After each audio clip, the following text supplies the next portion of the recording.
নমরুদ বলে, ইব্রাহিম শুনলাম তুমি নাকি আমাদের খোদাগুলারে মারছো, তুমি নাকি কোন আল্লাহর ইবাদত করো, তুমি নাকি কোন নতুন রবের তথ্য নিয়ে আমাদের বাবেল নগরীতে আগমন করেছো। আমি ছাড়া কোনো খোদা আছে বলে তো আমি শুনি নাই। এই বাবেল নগরীতে আমি ছাড়া কোনো খোদা আছে আজকে নতুন শুনলাম। কে তোমার খোদা? কি তার পাওয়া? সেদিন ইব্রাহিম বললেন, রব্বি আল্লাযী ইউহয়ী ওয়া ইউমীত। আমার রব এমন রব যিনি জীবন দেয় আবার মরণও দেয়। নমরুদ বলে, তাই তোমার আল্লাহ জীবন দেয় মরণ দেয়?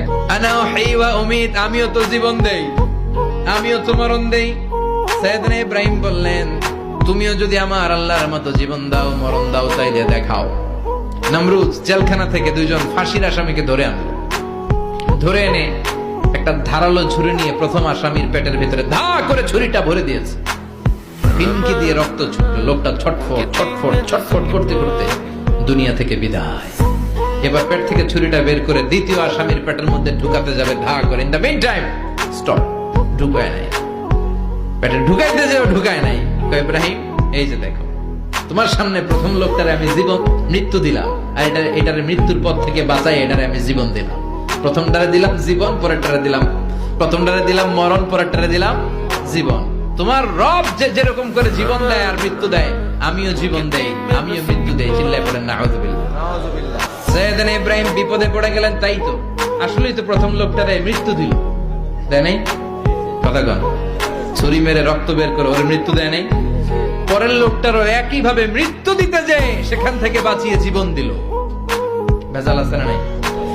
এবার সাইয়েদনা ইব্রাহিম বলে, ফাইন্নাল্লাহা ইয়াতি বিশ-শামসি মিনাল মাশরিকি ফাআতি বিহা মিনাল মাগরিবি ফাবুহিতাল্লাযী কাফার। সাইয়েদনা ইব্রাহিম বললেন, বুঝলাম তুমি আমার আল্লাহর মতো জীবন দাও, বুঝলাম তুমি আমার আল্লাহর মতো মরণ দাও, কিন্তু নমরুদ খেয়াল করে শোনো, আমার আল্লাহ প্রতিদিন সকাল বেলায় পূব আকাশ থেকে জল জলে সূর্যটা উঠায়।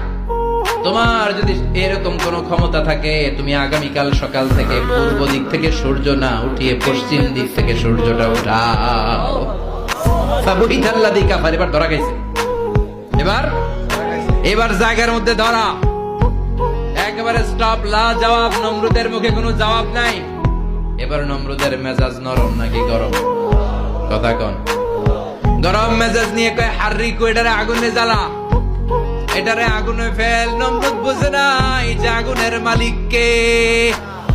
বিশাল আগুনের কুণ্ডলি পাকিয়ে সাইয়েদনা ইব্রাহিমকে আগুনের মধ্যে ফেলে দেয়া হলো। হাতের মধ্যে রশি, পায়ের মধ্যে রশি, সারা দেহের মধ্যে রশি পেঁচিয়ে আগুনের কুণ্ডলিতে ফেলে দেয়া হলো।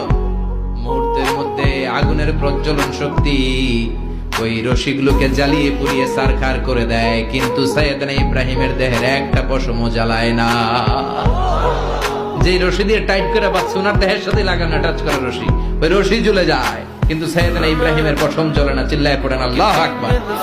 সাইয়েদনা ইব্রাহিম বসে রইলেন।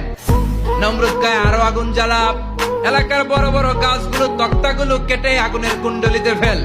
তক্তা লাকড়িগুলো আগুনের কুণ্ডলিতে ফেলা মাত্র দাউ দাউ করে লাকড়িগুলোকে, তক্তাগুলোকে আগুন জ্বালিয়ে দেয়, কিন্তু সাইয়েদনা ইব্রাহিমকে জ্বালায় না। সুবহানাল্লাহ।